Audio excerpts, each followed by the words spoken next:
Now, Well, good morning.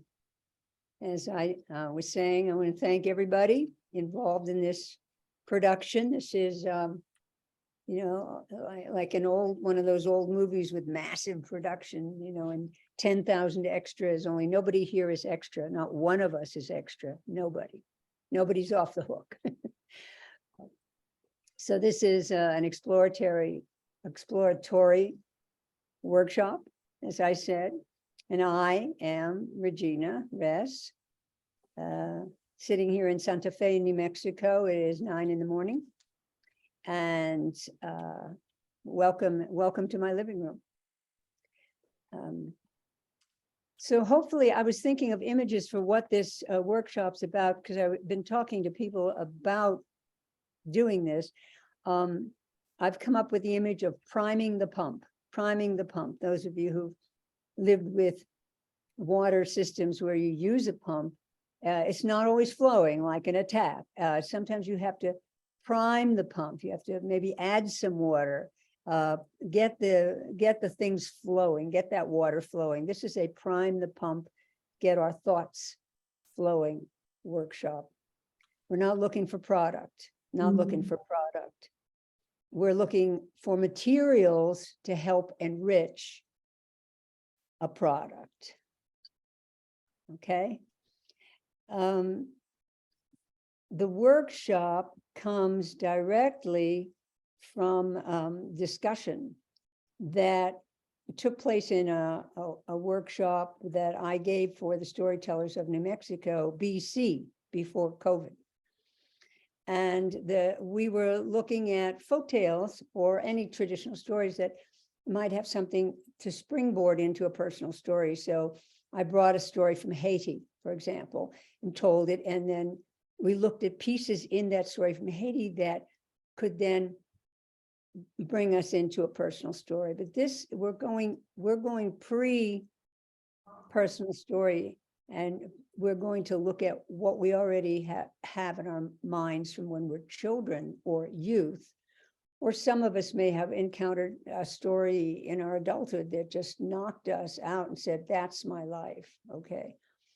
But the discussion that happened in that workshop that I gave was people started talking about the stories they remembered from childhood. And that's the springboard for this workshop. I thought, well, that's an interesting topic. So our goal is to bring to mind and explore one story, although we may start off by, you may suddenly have several in your minds. I do. It could be a traditional story, and folktale, or a myth, epic, and all cultures have, all of that rich material. It could be a novel that you read as a child, or that was read to you. It might even be a film. I prefer the written things, but some of us saw movies when we were younger that went, whoa, or you may have seen a movie, because I'm going to name something that there's certainly a movie of that's one of the most famous movies in the world. And a lot of people that I've talked to have said, no, they never read the book, but they saw the movie and it changed their lives. So it's a story in whatever form that captured your imagination. And let me just say this, you don't have to go into the most personal thing in your life. That's not where we need to go with this workshop. You can, of course, the work is your work. But you don't have to get into the most serious material here today. We're just looking at the possibilities and the process. So it's a kind of step one. The core idea, as I said, is we have stories. And within the stories that we know from our youth, I'll use the word youth, and that can, you may have been a youth at the age of 30, whatever your definition is. But we all have stories, and within the stories, there are characters, there are places, there are moments. Ultimately, there are ideas that not only stick in the memory, but might even influence and determine some of the choices we have made in our lives, consciously or unconsciously. And that those stories have become a fundamental part of who we are. So for instance, here's a confession. When I was around 14 years of age, I read the book Gone with the Wind. I did not see the film for decades. So it's not about Clark Gable, but you know that I fell in love with Rhett Butler when I was 14 years old. And I have looked for Rhett Butler all my life, not necessarily, I didn't choose him as long-term thing, but I know that that character was operating in my life. And I remember being that young teen and staying up till 3 a.m. and going through that big, thick book. I didn't care about the rest of it. It was like the pages, and I had them marked were the scenes with Rhett Butler. Okay, and I'm sure that many of us had that sort of thing. Luckily, he did not determine my life, but he made for some interesting looking. So that's what we're doing, and I'm hoping that as I'm talking, some of this is going to spring into your mind. We know that stories are powerful. We know that they can be powerful influences in our lives. As storytellers, as human beings, it's good to know what stories are working their way through our lives. So, everybody with me? I hope everybody's with me. I don't see any. I can't see everybody at the moment, so we're okay. So already maybe some of this is priming your pump. Oh yeah, I remember that one. Right. I remember that. Oh my goodness. I never forgot that story. I was afraid in that discussion I talked about, people talked about Hans Christian Andersen's Snow Queen and how frightening it was. And it stayed with them. It stayed with them. And so then they started really thinking about that. Yeah. So I'm going to tell you a little bit about myself. I think I just did. I made a big confession, me and Rhett. And then I'm going to tell you the beginning of a story that I've been thinking about working on. And so doing this has been a springboard for me to say, well, why don't you get down there and, and write that one, put that one together. When I was young, there was a set of books that they were old novels, really, that they were my mother's childhood books. And there were about 6 of them, but I'm just going to mention a few, because all of those, in thinking about this, and I've been obsessively thinking about this, they feature little girls around the age of 10 or so, maybe a little less, maybe a little more. So the main character was a little girl. I bet some of you know these books too. And here's just a few of them that came to my mind. The Wizard of Oz. So remember, I mentioned before movies, there's a lot, pretty much, most people, at least, have had access to films, have seen The Wizard of Oz.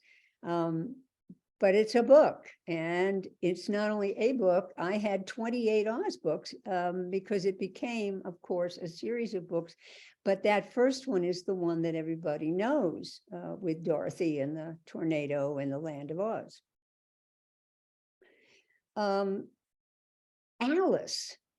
Alice, both in Wonderland, Alice in Wonderland, and then a kind of sequel to it that he wrote a few years later, Through the Looking Glass, Alice Through the Looking Glass. Another book was The Secret Garden. Its main character was Mary Lennox, spunky little girl, some trouble in her life, and then she just saved everybody. Well, and may we all find a key to our own secret garden. That's my wish for everybody. May we find the key to our own secret garden. So all these characters were clear-eyed, curious, and spunky little girls. And I have to say, I was very lucky to be given such good role models when I was a little girl. So here's the beginning of a story. I've started to write this story. I may continue and make a whole story out of it. And the beginning mentions more than one of these, but you'll see that I'm going to be choosing one of those books. Okay. Rabbit holes. Rabbit holes can show up in many forms, other than literal holes in the ground. Let me say that again. Rabbit holes can show up in many forms. Opportunities can be rabbit holes. Challenges can be rabbit holes. The word yes definitely can be a rabbit hole. Even the word no can take us into some interesting territory. The rabbit holes in my life have tended to show up in the form of strangers offering adventures. Well, there I was sitting on a bench in front of the Eiffel Tower. I was reading Henry Miller's novel, Tropic of Cancer. It's a book that had been banned in the United States. I'd purchased it that very morning after I had moved from an inexpensive but very proper hotel on the right bank of the Seine. I'd moved over to a cheap hotel on the left bank, the more artsy bank, let's say, the left bank, where much of Henry Miller's banned book was set. I was on my first trip to Europe. My traveling companion, Anne, had flown back to New York the day before. And after much thought, I had not. I had stayed in Paris by myself. It was the summer of 1971, and I was looking for an adventure. You see, I'd wanted to travel from the time I was a young child. I'd really wanted to travel. The heroines of the books I loved were spunky little girls who were fearless adventurers.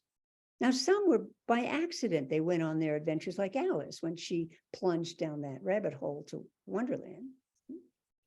Or Dorothy, blown into another reality by a tornado that picked her up out of colorless Kansas and deposited her in a very green land of Oz. But some of the girls in the books I read went on adventures by choice. They went on adventures by choice.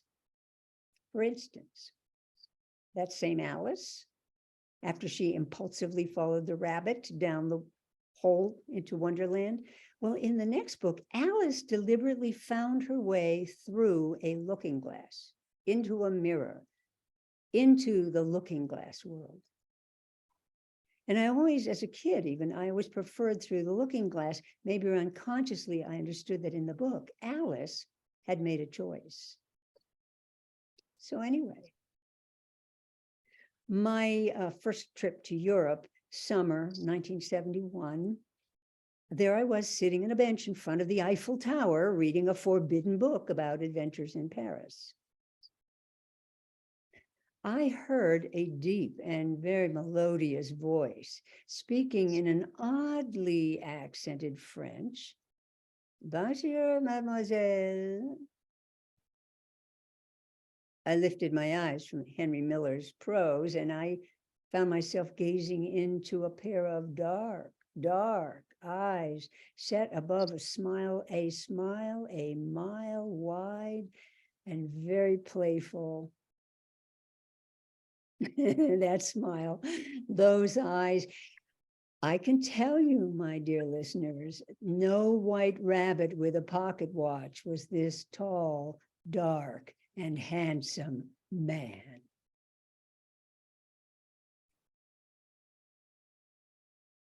So that's the beginning of the story.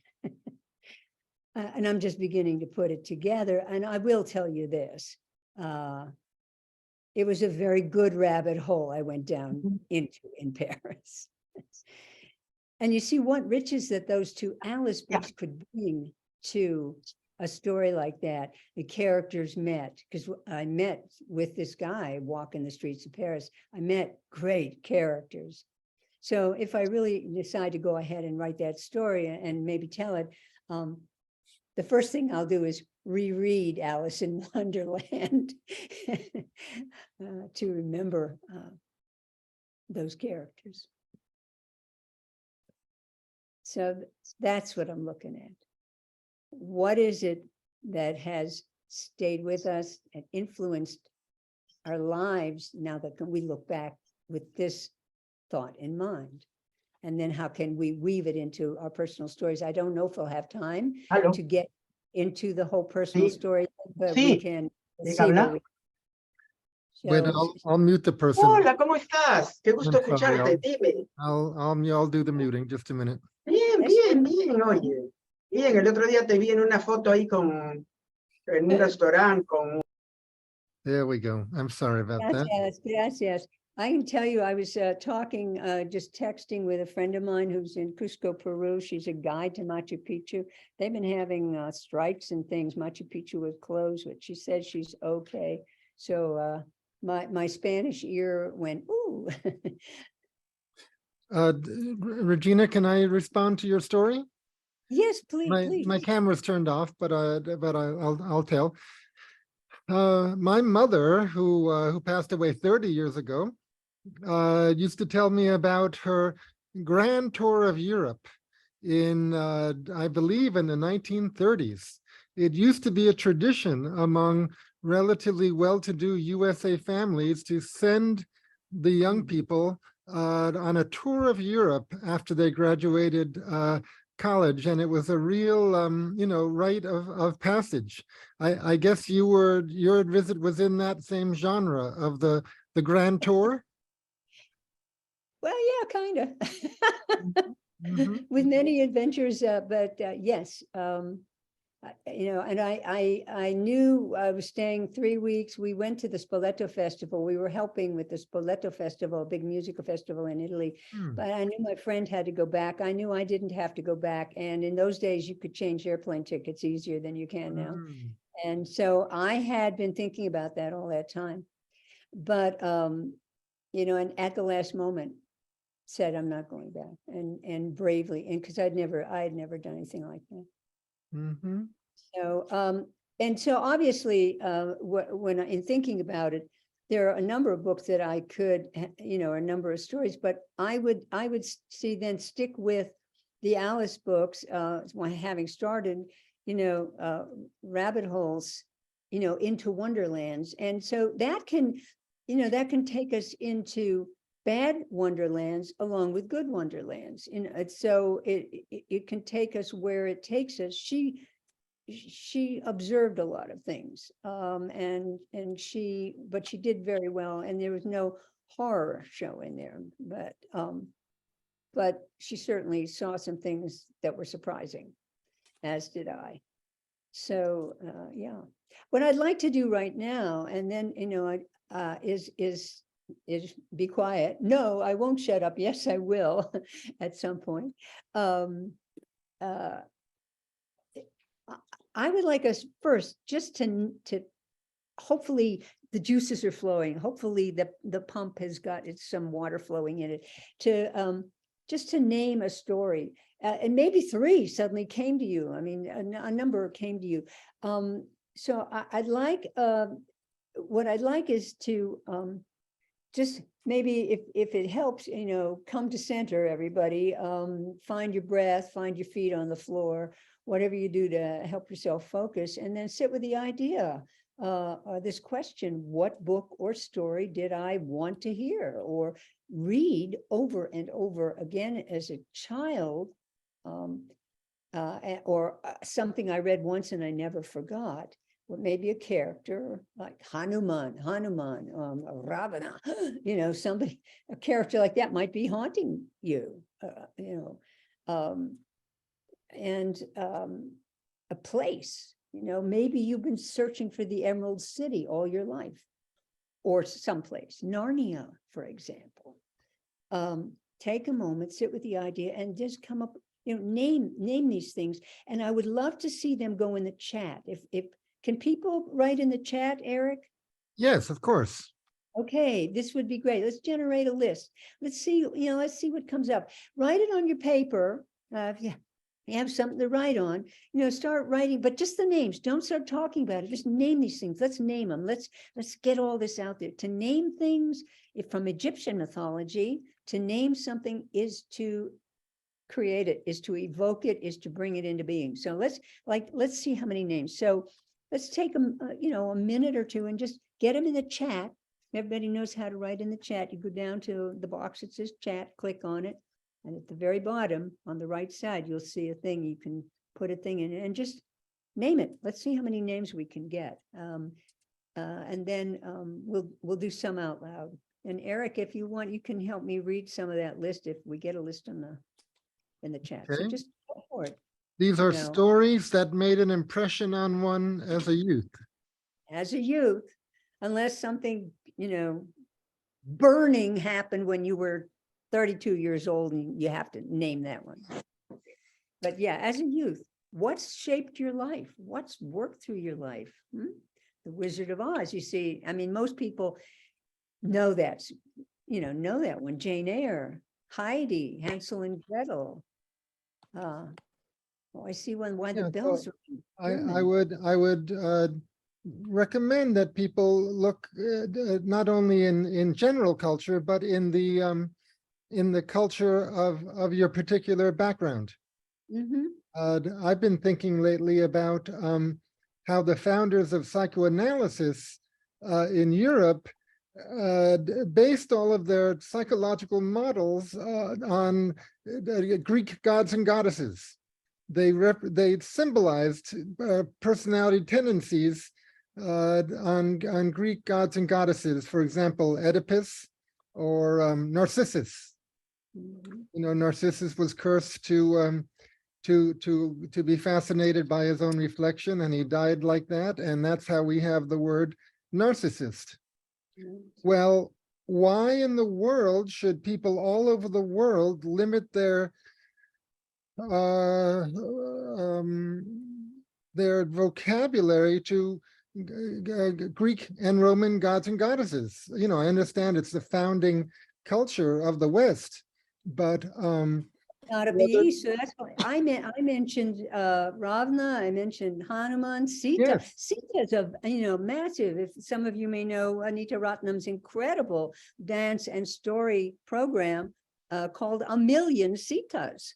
And then it ends with "We are all Sita." So, every culture has these things. And whether it's in folk tales from the Panchatantra, the story of the talkative turtle in the Panchatantra goes, and I didn't meet it until I read it in Diane Wolkstein's book, The Magic Orange Tree, Tales from Haiti. But I had enough knowledge of folklore to know, well, those stories from Haiti probably had roots in all over the place. So, some of these stories have just traveled and then evolved into so many things that are reflective of our personal cultures. But yes, it doesn't have to be the Greek. That's why you don't hear me mentioning the Greeks, because it's like enough of the Greeks already. Anne Frank, see, so Annie Frank, her story, Lord Shiva, Wind in the Willows, Kunti and Draupadi. There's something called Half Magic. That sounds like fun. The sound, David Copperfield. There's a brilliant book out just now called Demon Copperhead, which is a novel, but it's based on David Copperfield. All right, so you can see Catcher in the Rye. A lot of it, Tom, I see Catcher in the Rye. Yeah, there are so many things and we remember them. Why do we remember them? That's a question. But then, how do they show up in our lives? So that's really going to be the next question. How do they show up in our lives? But first, let's explore these things. Maybe you felt like an ugly duckling all your life, right? Until somebody saw you. You're not an ugly duckling, you're a swan. I once was an amazing workshop with Jean Houston, all about the Wizard of Oz. And she said that moment when Dorothy's house lands and kills the Wicked Witch, and everybody says, "Hail Dorothy," she is seen and acknowledged. That moment when she's seen and acknowledged, it's just like that ugly duckling. You're a swan, you see. So, and how that can change our lives, that moment when we're seen and acknowledged. What a story to tell, the moment you're seen and acknowledged, and how, you can weave into it a story like the Ugly Duckling or a story like the Wizard of Oz. Hail Dorothy. It's a big moment, and a big moment for many of us in our lives. Okay. So, oh, the Little Prince, and there's the Ugly Duckling. I'm just looking back at the chat. All right, cool. So are there anybody feel a burning need to make a comment now? And I want to say, when we're with the whole group, to go to Essence, really think about what you want to say and go to Essence, because there are a lot of us. Then we're going to go into thinking more about the particular story that we'd like to talk, because you're going to have to choose one for the rest of this time. No, you have to choose one, sorry. And then we're going to go into breakout rooms and talk about the stories, okay? But is there any burning comments or burning questions at this point? Anybody's hand coming up or waving madly, or can you not wait to get into those breakout rooms and talk to each other? Karen Golden, did you want to say something? No, that's just a photo of you. Okay. Okay. All right, let's do this. Let's take 5 minutes, just 5 minutes. And with that pencil or marker or whatever, write or draw. Some people like to think in images, okay? Some things about the one story you want to talk about. Is in the breakout room, you're going to talk about one story. Some things, not full sentences. Don't try to write this whole thing out, but like, what are your ideas? Boom, boom, boom, popcorn. Oh, yes, that. So let's take 5 minutes, okay? And do some personal work with that on that paper. And then we'll go into the breakout rooms, okay? 5 minutes.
So finish up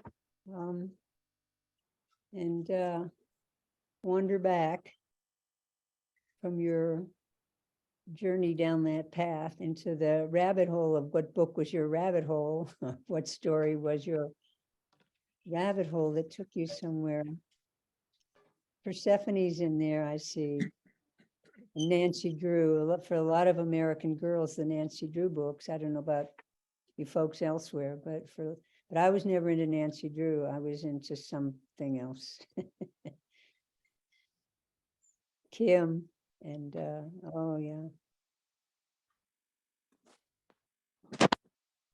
Ganesha. So, you know, the Hindu mythologies, those great epics, you know, the stories, the epics, the stories, you guys have such richness with all of that. Great adventures, great role models, great characters, learning how to be or not be in the world. Yes, watching out for Pandora's box. You know, was there a moment in your life that you opened Pandora's box? Whoops, for better or for worse. Mowgli. And the little prince, you know, he's a lot of people. I think that book influenced a lot of people.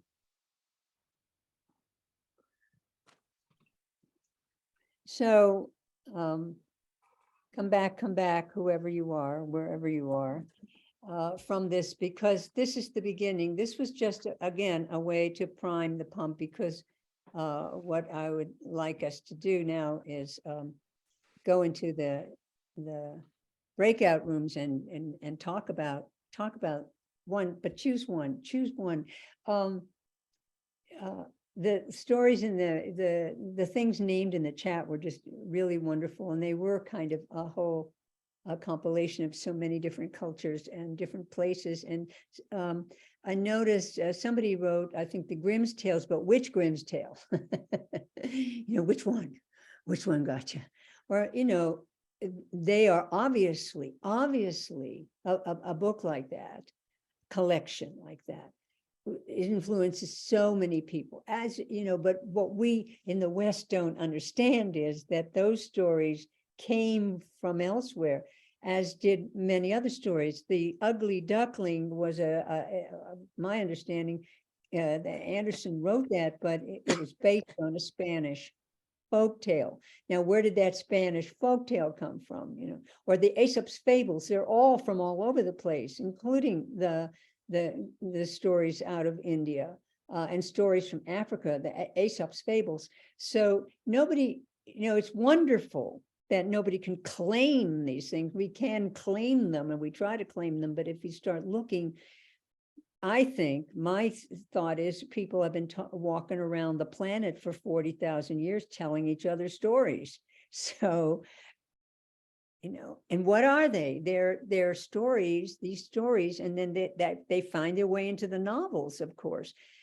You know, survival, what human beings need, what we want, how we triumph, how we mess up. Those are those basic stories. That's why the traditional stories are so powerful, because they really are so universal. They're the roots. And so I think that when we can weave them into personal story, we just broaden the personal story and add depth and richness to the personal story.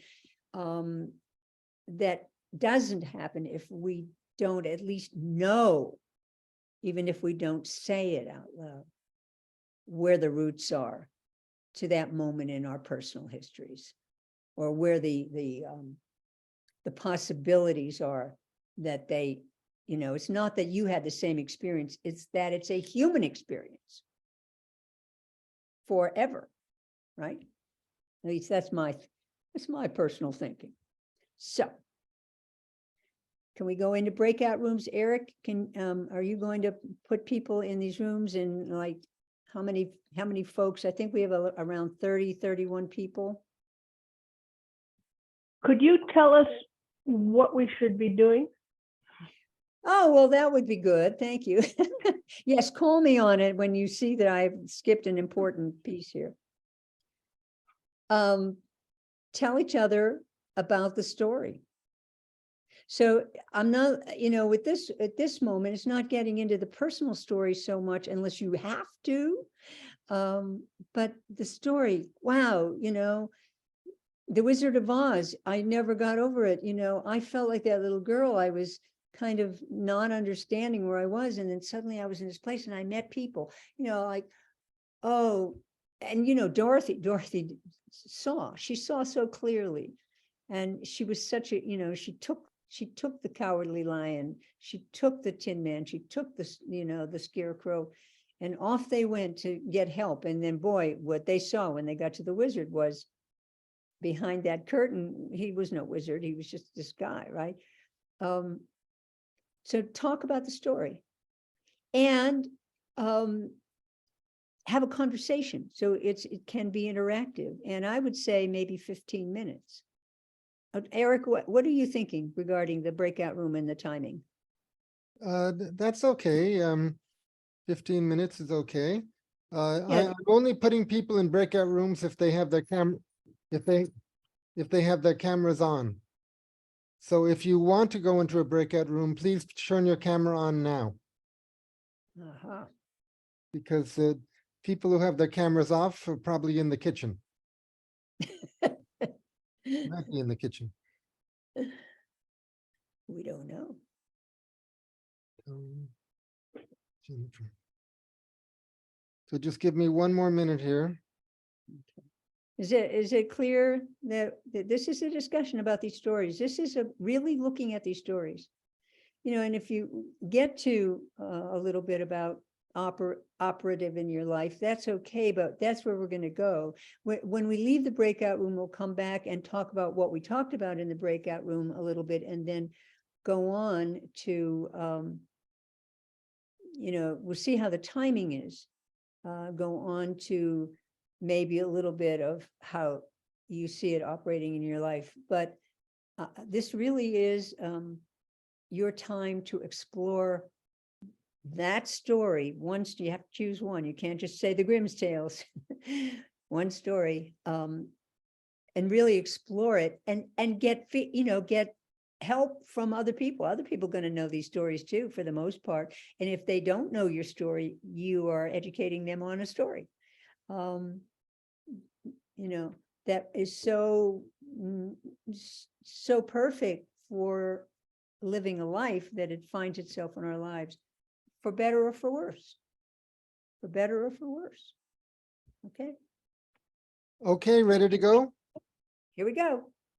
Bon voyage. Que le vaya bien.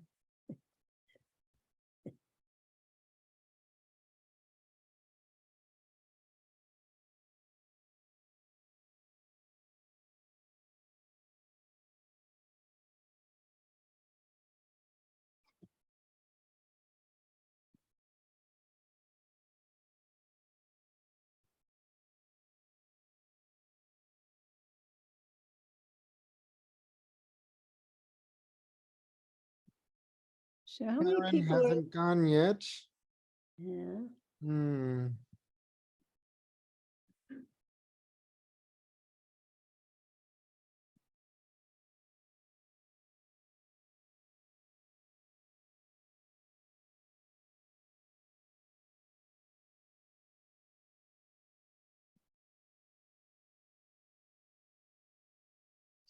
It's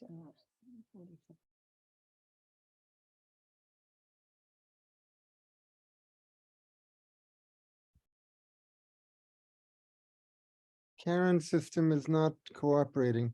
So I'm gonna move Jody into another, whoops, Yep. Suddenly it was it's- operating. you went. Okay, and who is Carrie Lynn? Carrie Lynn, are you here? That's the thing. No, I feel that if you get into a breakout room Yeah, I'm here. and, oh, good. But I'm yes, having breakfast. yes, but but in general, I think it's a little off-putting in breakout rooms if people don't have their cameras on. The people who do have their cameras on are a little unsure about what's going on. So so that's fine. Stay here with us. So we're here. Anybody who's here? So here we are at home base. Hi, Eric. Good to see you. Hmm? Good to see you, Eric. Yep. Um, So we have about 8 or 9 people who have their cameras off, who are listening and talking to us. So does anybody have anything they want to talk to us about? Oh, hello. Well, in the spirit of The Wizard of Oz, which I watched again recently, I just was in one of those moods. You probably know, Regina. So I was very curious about what was happening in the main room while we go in the breakout rooms. So it's like, who is that man behind the curtain? There you go. Well, He's gone. That's so funny. so in this day and age, we are very much being wizarded by a bunch of tech wizardy people who are or are not, you know, brilliant at what they're doing or benevolent in what they're doing. And so we are kind of in a situation that I hadn't thought about that. I'm You know, actually going to use. I'm grateful for the opportunity to talk to you directly. I hope I'm not being selfish with that, but I was thinking about the characters in The Wizard of Oz, and how diverse they are, and how that might inform some of my storytelling. Just the diversity of the character, that she had these friends who were so diverse. mhm. I don't know what I'm going to do with that yet, but I'm going to play with it a little bit. That's great. Well, that's great. You know, it's like, did you ever think of this? You know, wow, I know I never thought about it that way, right? You know, like, there's a lot in the Wizard of Oz. You know, why is it so popular? I always liked the second book better because it was about Ozma. It was a little boy Tip who turned out to be Ozma, and Ozma was the ruler of Oz. But you know, there's so much in great books. There's so many things because everything then becomes metaphor. Everything becomes symbol. Everything has meaning, and we kind of forget that everything that a really good author puts in a story has meaning. And ruby slippers. Yeah. Well, yeah, like you, I guess that movie still captures me because of just the magic of the fantasy of that world, that that somehow over the rainbow there's a world like that. Well, you know, And we have to, but ultimately we have to come back home, and that's where we find what magic. but of course, our you know, lives. on the journey, we see home with different eyes because, you know, Oh part of yeah, yeah, and that's yeah. the point of journeys. Do you find that you watch that movie when you're sick under a blanket because it recalls you recall childhood? Now I do. I hardly ever watch it, but every once in a blue moon, I just get this mood where I got to see it again. I bought it for that reason because I'm afraid that Amazon won't have it someday or something. They'll take Judy Garland away from you.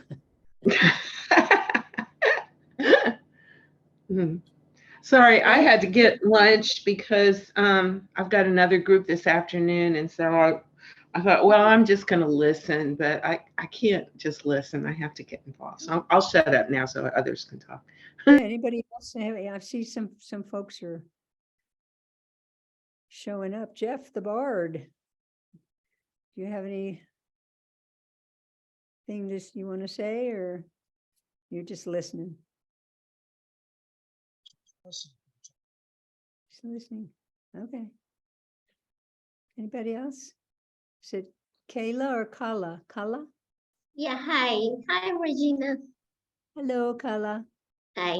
I'm from Chennai, the same city where Eric is. Yes. I was slightly confused, so I was in the breakout room alone. So, and then I left and came back here. Is that what I was supposed to do? I mean, I'm not sure if I did the right thing. No, I don't know why you were in a breakout room alone. I'm not controlling the breakout rooms. Eric That's is. fine. I put Jeff and you in the room, and I guess Jeff didn't feel like going, so it's good you came back. Okay, all right. Okay. Well, I had put my story down as Heidi.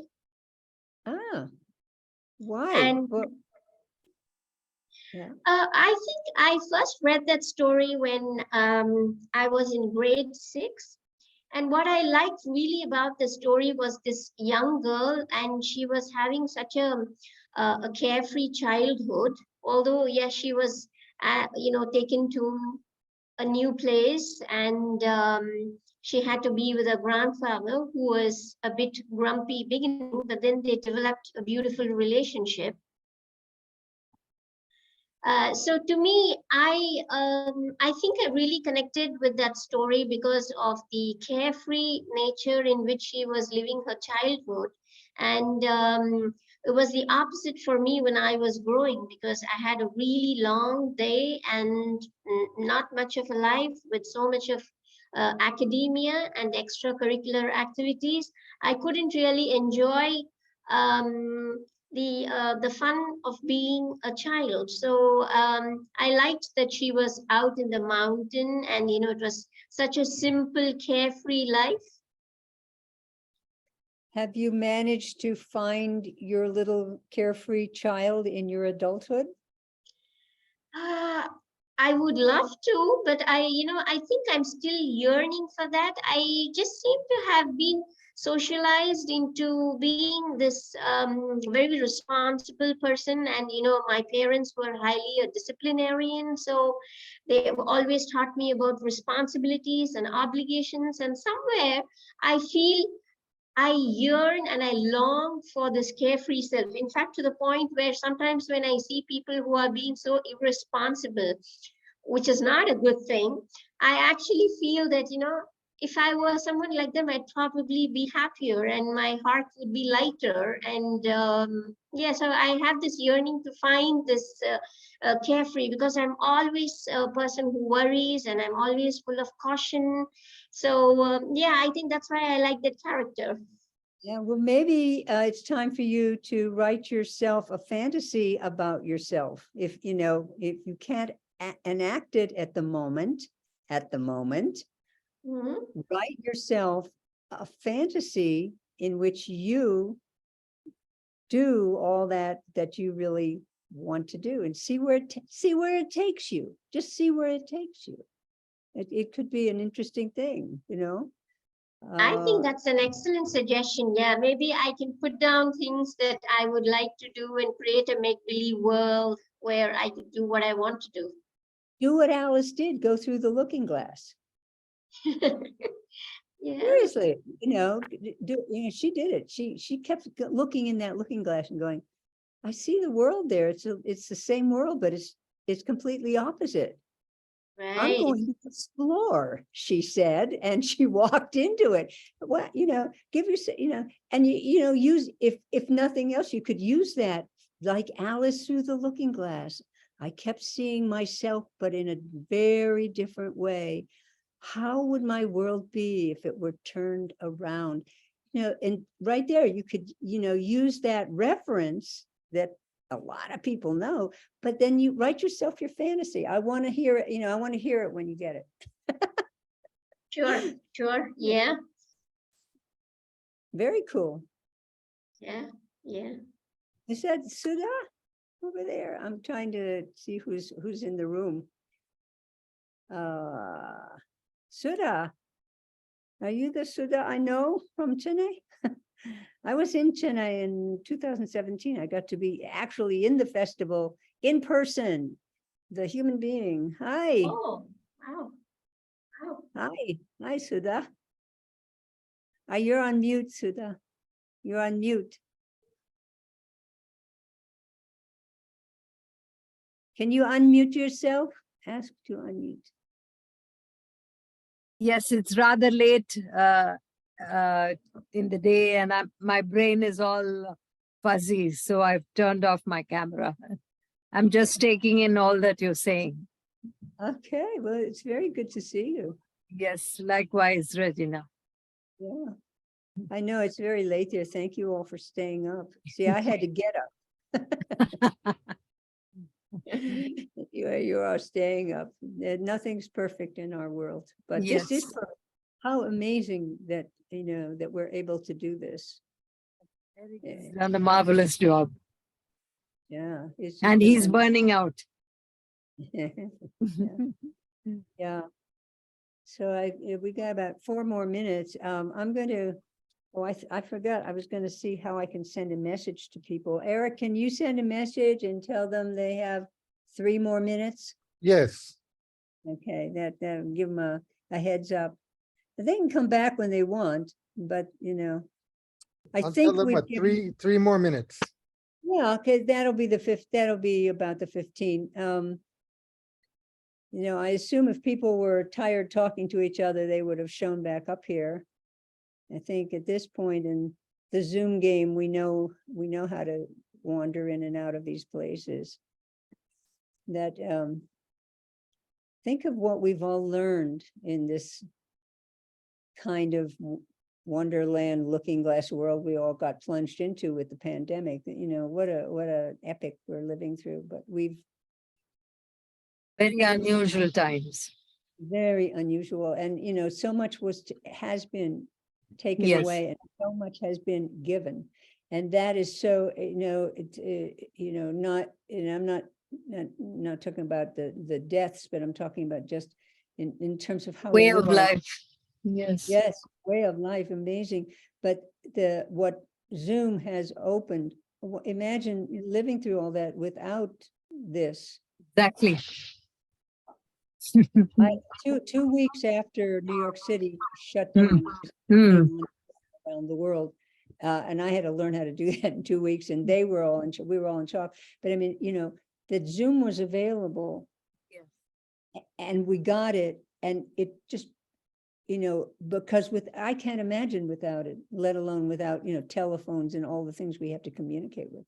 And there were a lot of apprehensions initially about communicating with Zoom, Yeah, but then people learned that they had to that's adapt. right. That's right. And here we are, able to do this. So we're all living. Oh, Carrie, you're here. Good morning, Carrie. Carrie lives upstairs from me in this apartment complex. So how nice to see you. How nice to see your neighbor.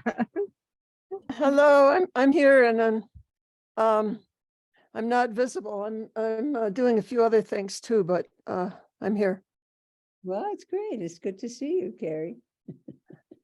Or we are having a bad hair day or something like that. Or we're I not always dressed. Okay, I'm gonna let them come back. Yeah, tell them to come back. And let's have some folks check in. Joe Radner's here from Maine. I know Joe Radner. I've not seen Joe Radner in years. Why can't I get this moved? There we go.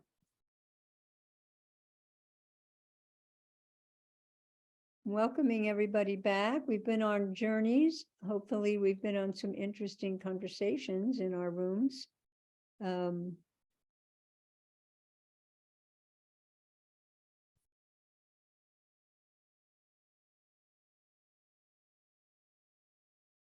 well, we still have, I see people are smiling. That's always a good sign. So again, I would love to hear from some people. You know, any thoughts or amazingnesses that showed up in your breakout rooms. Again, essence is important, just for the time, but we have time. You know, what were some of these conversations? What were some of the stories, or did you learn anything or have any insights, or discoveries, in talking about these stories? And we can just call them stories because they may be book stories, they may be even movie stories, or actual stories. Any who wants to share? Okay, so Eric, you can unmute, you know, let's say Margaret's holding up her hand. I see. Okay, Margaret. Well, everybody has to unmute themselves. Yeah, okay, then you have to, and let's see who else. Claire, Margaret, and then Claire. Okay. So Margaret, Okay. unmute yourself. There you go. Yeah. So I just found it very interesting that we were all very curious about why these stories are the ones that popped up for us, the ones that we talked about out of the several that we could have talked about. We all chose one. And I believe that's where an energy is. So I think we all left feeling, so why did that one pop up? And I'm looking forward to that part of the workshop myself to explore that more. So what was it?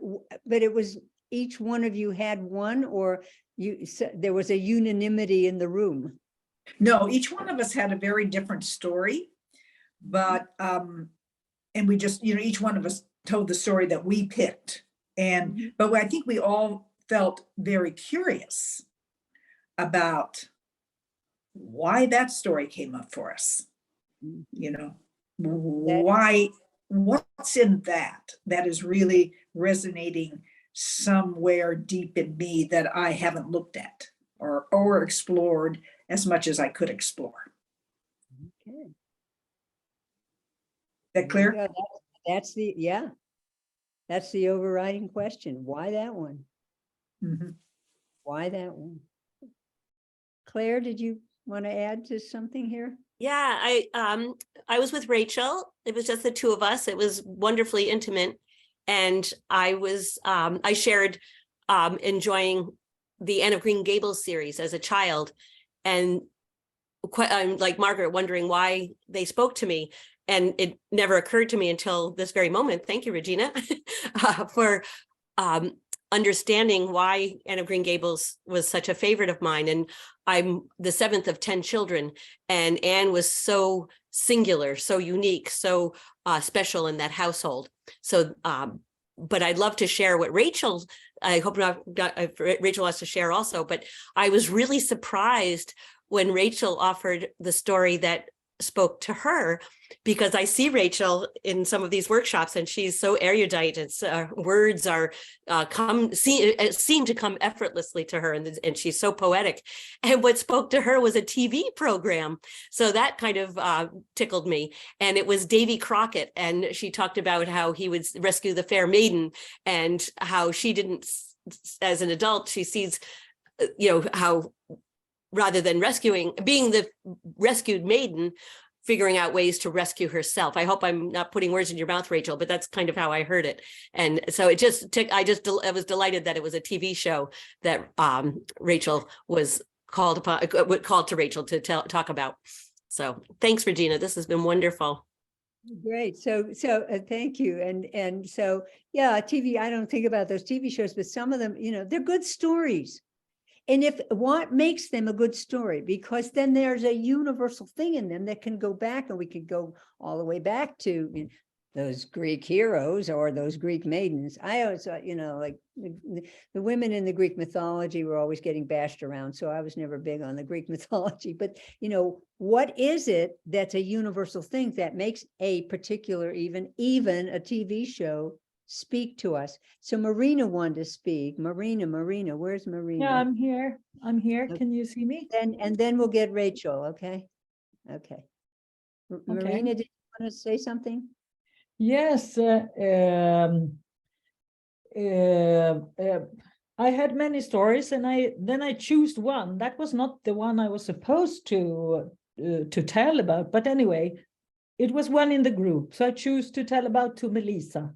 Tummelisa, the little girl who's born in the flower and falls out, and goes from here and there, and finally goes in the hole with that mole. She has to marry that horrible. I was so scared as a child for that horrible that she had to be married to. I don't know. Do you know what is the name in English for mulvad? Mulvad.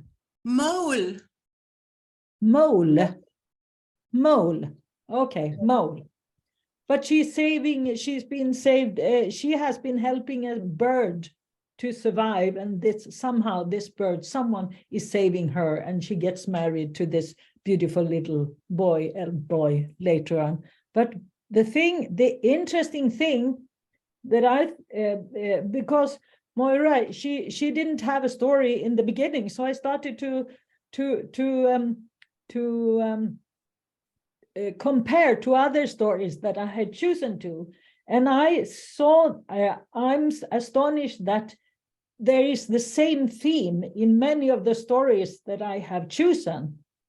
About falling down to a hole, or being catched into a hole, or choosing to go down in the hole for the adventure, and then in different ways to come up with the treasure, or be saved with something new. So, but all the stories that I choose, they have the same, there's something the same. That was interesting to see. Yeah, thank you. I think that, what I was saying about the novels that influenced me, they were my mother. I have one sitting here that was given to her in 1921 when she was 10 years old, right? It's sitting right here. But they all have, and there were about 6 of them, with these little girls who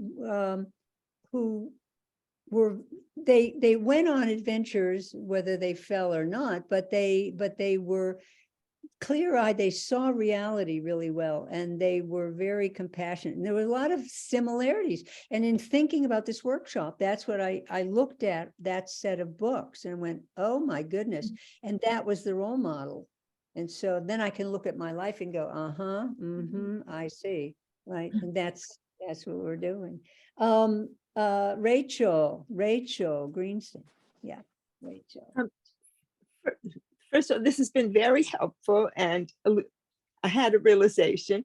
And I like that you said you don't have to go to your deepest suffering. It could just be something smaller than that.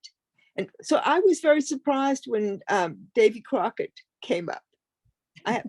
But as a young girl, I would go to sleep singing Davy Crockett, King of the Wild Frontier, and dreaming of being rescued. And so as an adult, I thought, geez, that's a pretty passive role for the female. And I was not happy about that. And I thought that's a theme for part of my life. It's not my whole story, but part of it. And so when I thought of Davy Crockett, all of a sudden I saw that coonskin cap that I loved, and the texture of it. And it was so different than my life. And it represented the adventure and the wild frontier, and swashbuckling and brave. And the realization I had was that I'm not just the character, the girl in that TV show. I'm all the characters. And in fact, I saw him swing from a vine to rescue the family. And I don't remember any of the series, the episodes, but she was going to get rescued. He was swinging on a vine. And I thought, What if that vine broke and he could not rescue her? And she had to rescue herself, and she finds her resources and other talents. And I realized that this story has a freshness for me because it was so different than my lifestyle. I grew up in an Orthodox Jewish family, went to school, Hebrew school, Sunday schools, temple, synagogue, prayed all the time. And here was this Wild West and frontier and nature and a whole different reality. So Great. thank you. Thank you. That's wonderful. You know what, why don't we, seems like a lot of us are at that point of this is my life, or this is how I want my life. We were talking to someone in our room about it wasn't her life, but it's the life she wanted. And I said, go write your fantasy about you in the life you want. Walk through that looking glass yourself, girl. So, Eric, let's go back in the breakout rooms because I mean, a lot of people I think have something to say, but let's go back for 10 minutes into I think you had people in pairs, I'm not sure. And just like, take this, what we've just had, into the breakout room. You know, how is it that you see yourself related to that story, or how you would like to be related to that story? You may not have lived into that story, but how would you like to live in that story? Even at this point, even if you're as old as I am, and I'm older than all of you. So, like, where would, what is there? Or, maybe something very negative. How can you change that pattern? How can you change that pattern? Or make that that story find some forgiveness. If it's a really bad one that is operating in your life, how can you find some forgiveness? But let's have that. So we have that discussion, maybe 10 minutes, see how that is. Come back when you want, but we'll have at least 10 minutes, and then we'll come back with the whole group and check in. Yes, Claire, you have a question? Yeah, could you just repeat one more time the things you'd like us to explore? Like or summarize? Yeah, your life in how would you see that in relation to your life, and how might you, if you were going to tell the personal story, weave it in? But it seems that this discussion has gone into the why we like that. What was that question? Why that story? Go back to, was it Margaret who was saying, why that story? So let's go back to that. Why? What is there in that story that sticks with you, that you see operating in your life? Does that make sense? Like, why that story? What is there? And it may not be, oh, I don't have to be the rescued girl. I could be Davy Crockett's cat. You could be the cat. It doesn't even have to be another character. All right. So go back and go in peace and talk about talk amongst yourselves. As we say in New York, go talk amongst yourselves a little bit, and then we'll come back. Okay.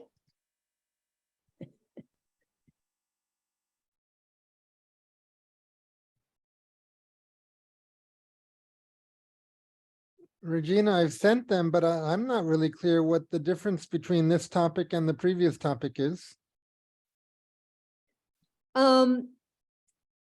It's probably just a further in depth, because all I was asked about the previous topic was, what's the story? What's in the story? And now it's, why is it so important? That seemed to be where that discussion was going with the group.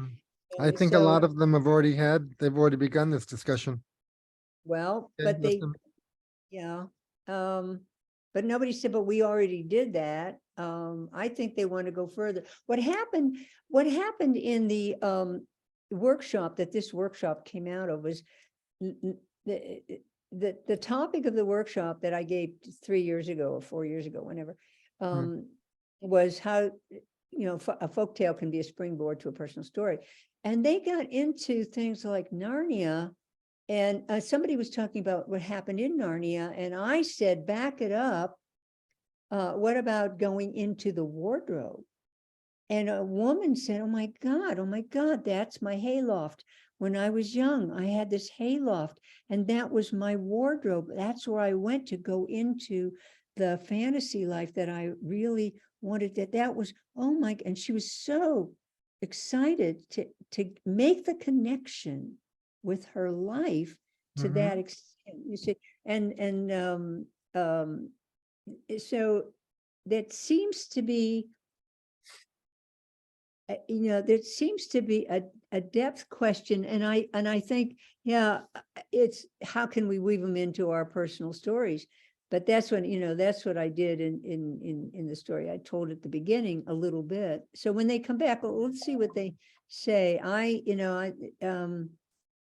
The time, this, I used to do whole weekend workshops, or at least whole day. So an hour and a half is really quick to go into discovery stuff.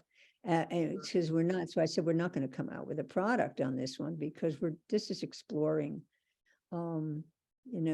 these things that work their way into our lives. I have looked for Rhett Butler all my life. I never got over Rhett Butler. Jeff, I saw you smile.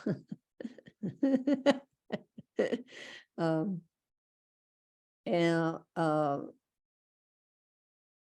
rabbit holes. I still push through the back of every closet and wardrobe I see in hopes. Oh, will you say that, please? Will you please, when we come back, say that? I think that's just wonderful.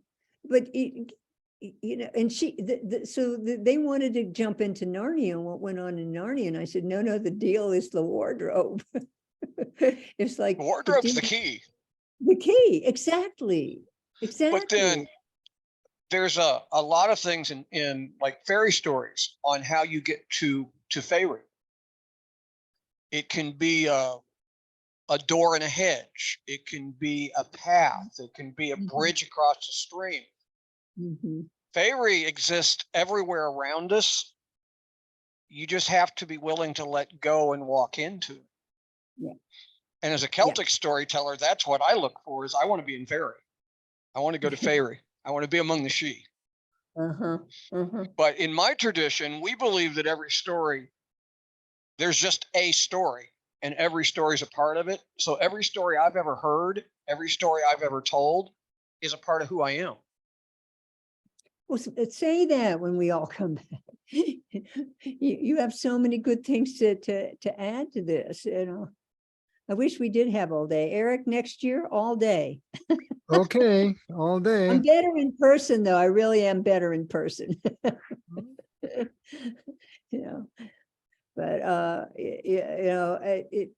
there is a lot to this topic. My goal in this is just, as I said, prime the pump. I want to get people thinking in this way, because I think too that in a lot of cases, it's the story that you've picked for this conversation is the story that in this moment in time is the one that's resonating. But that doesn't necessarily mean that's the only one. And when people say, well, I had a lot of stories, but this is the one I picked, that's because that's what resonates today. That's what resonates in this moment. That doesn't mean those other stories haven't affected you the same way. Right. All right. So I want you to say that too. And if you don't, I will. So there are, I started with this set of stories, and I have a whole thing to really about this other book that no one's heard of, or very few people have heard of, which is Sylvia's Travels. This is this original book of my mother's. But because it's so not as well known as some of the others that I mentioned, I can't go there. But this would be, if I were really going to do a thing on Regina, I'd go to Sylvia because of some stuff that happens in this book. I wanted to make a Broadway musical out of it, in fact, but I never did.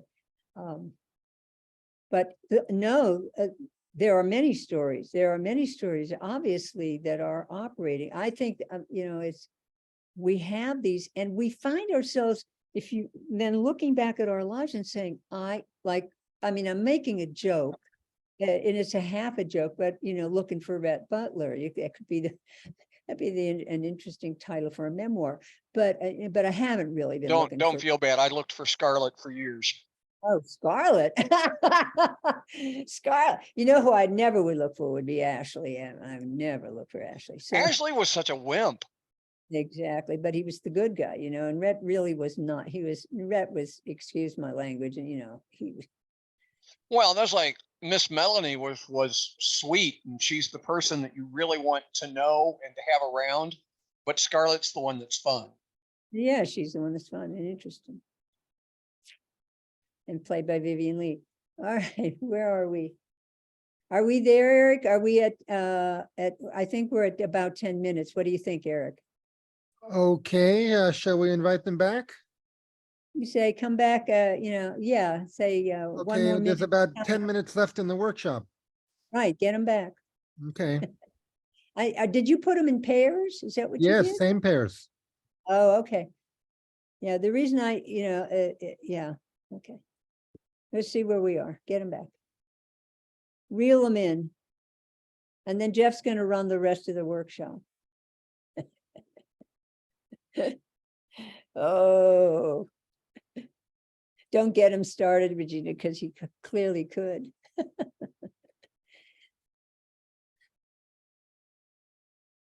Well, Joan Golden didn't get here. Okay.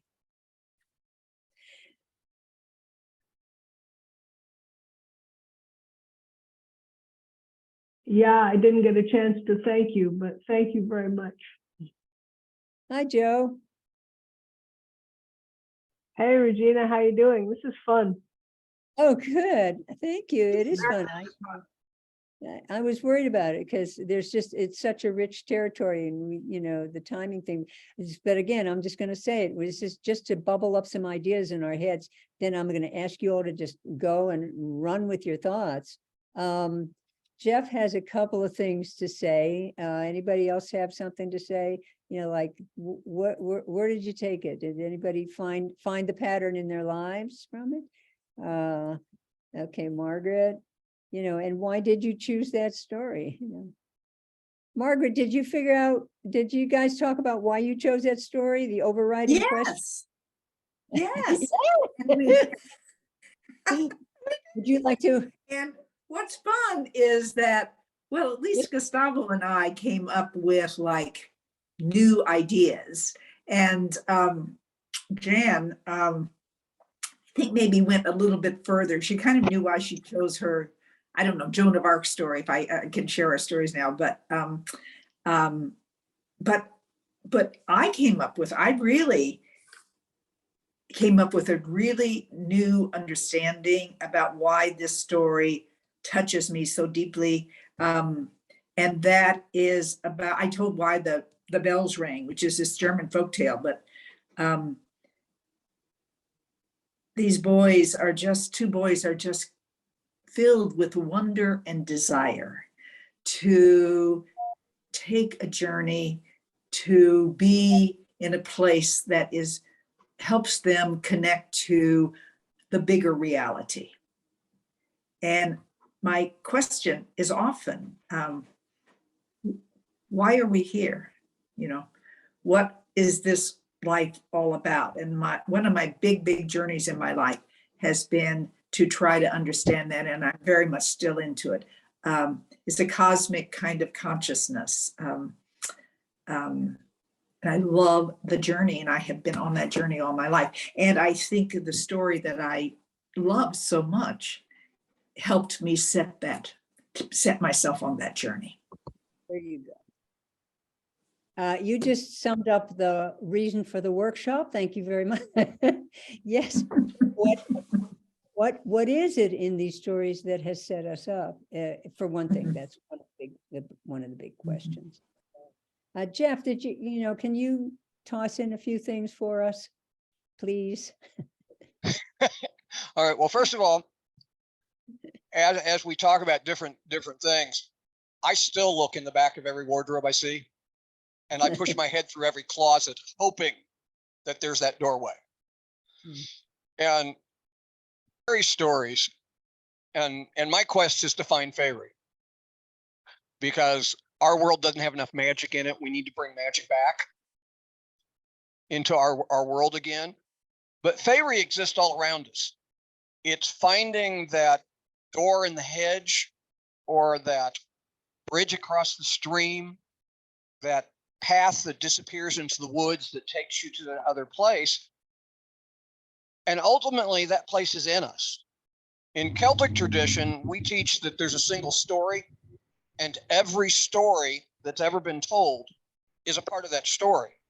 So every story I know, every story I've ever heard, every story I've ever told is a part of who I am and affects me. And I think a lot of people said they had chosen they had a lot of different stories in mind, but they chose this particular one today. I think in some cases that's because that's the story that resonates at this time, at this place. But that doesn't mean that those other stories on a different day, in a different setting, won't resonate the same way, because all those stories affect us. It's just today, that's the story that rings true. Yeah. Thank you. Thank you, Jeff. Dr. Ya, you're nodding and you're applauding. What are your thoughts? Jeff is making a lot of sense. And Joe, I thought, it's just, it doesn't communicate with Joe. It's just the story that's hitting you today. That's it. But there are many stories in all of us, as he said.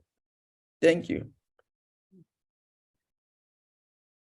So the next question would be, and I still want to hear from some other people, but I don't want to forget to say this, then how do you take one of the stories and weave it into a personal story, if that's what you want to do? Nobody, I'm not saying go out and create personal story, but I'm saying if this intrigues you, then the next step would be see how the story or stories operate in your life, and find, a moment that you can tell a personal story about, and find a way to weave it in. It makes it just expands the scope of your personal story.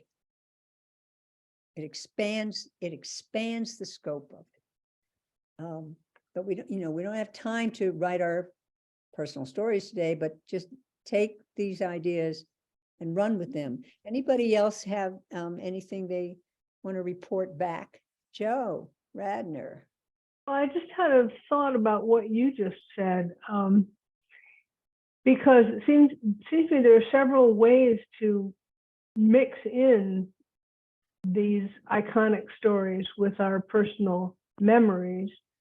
One of this is to weave in pieces of the story as it goes along, which has the power of giving your audience a place to rest. Because you're back in a predictable pattern.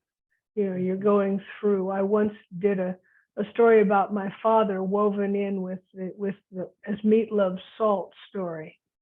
And it wasn't that he ever tortured me the way that king tortured his daughters. There wasn't any of that. But the other thing that occurred to me that made me think about that was because the stories that we find that are iconic in our lives don't have to be absolutely parallel to the personal memories. They can sometimes bounce against them in different ways. I don't know if that makes any sense, but I'm interested in those two relationships, the patterns that you can build with them, and then the relationships, whether they're parallel or opposed, or sometimes both, between the icon and your story.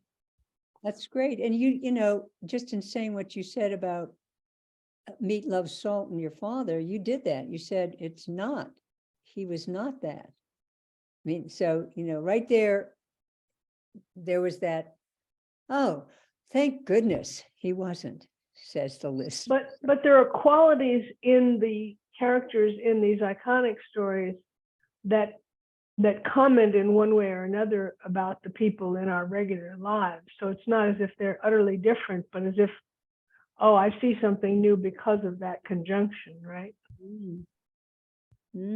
Thank you. Yes, yes, yes. Gustavo. Say something. Yes, I always say that we live by contradictions. So maybe some stories can be very enlightening in telling our past story, but some stories can be just the thing we want to be, or something that is different from us, because we are alive. We all the time live by contradictions, what they do and what we want. So that helps a lot, I think, to search other stories that maybe don't have anything to do with us, but they do in a different way.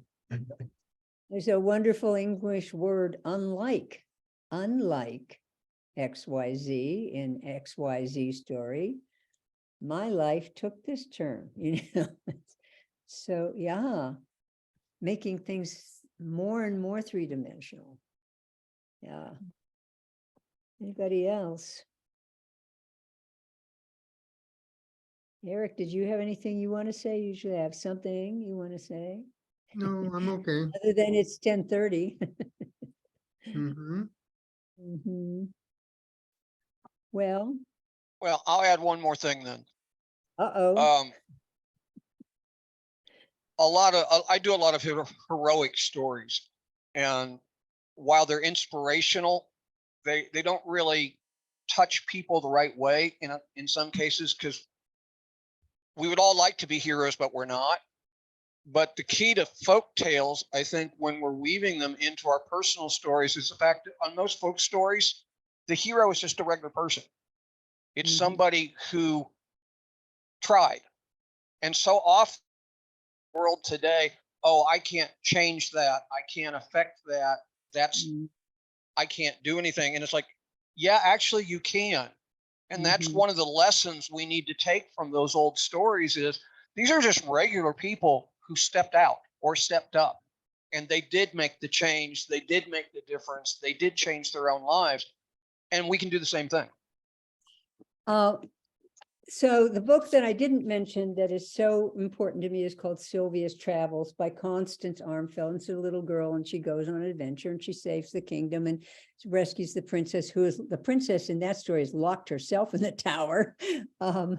But this little girl, you know, so the hobby beasts, hobby horse, hobby lion, hobby giraffe are ravaging the country, and they represent greed and power and like fashion. Like the hobby giraffe, it's everybody who follows a hobby giraffe is in these really miserably uncomfortable clothes with hairdos up to here, and they can't move, and you know, just that kind of trendy, getting caught up in the trendy, so you lose yourself. And what this little girl, all she has to do is, when she finally finds each one of them, is look at it and say, "You're not real," and they melt. You know, it's like, this is baloney, people. That's what it takes. That's what it takes. This is not real. No. And if enough people say that, maybe we'll have peace on earth. Stop it, people. So anyway, thank you all for, you know, playing. This was just wonderful. Really wonderful. Thank you. Thank you, Regina. Can you please just tell the name of the book again? It's called Sylvia's Travels. The little girl named Sylvia. When a magic bird comes and says, all you have to do is close the door and walk off the mountain, and she does. And you know, she saves everything. There, you know, it's not a perfect book. It's got absolutely exquisite illustrations by her brother, the author's brother. Sylvia's Travels, and it's a, you know, a novel from, I don't know when, like 1910 or something is when it was published, something like that. But and there's a lot in it that's kind of like, but it's that, it's looking, I love that the way she saves things isn't through swords. It's just by looking and seeing through to the unreality and the non-power of that thing that grips so many people. that's not where it's at, folks. That's not where it's at. But she's just this little girl who says you're not real. Mhm. Interesting, eh? Okay, thank you so much. Okay, thank you.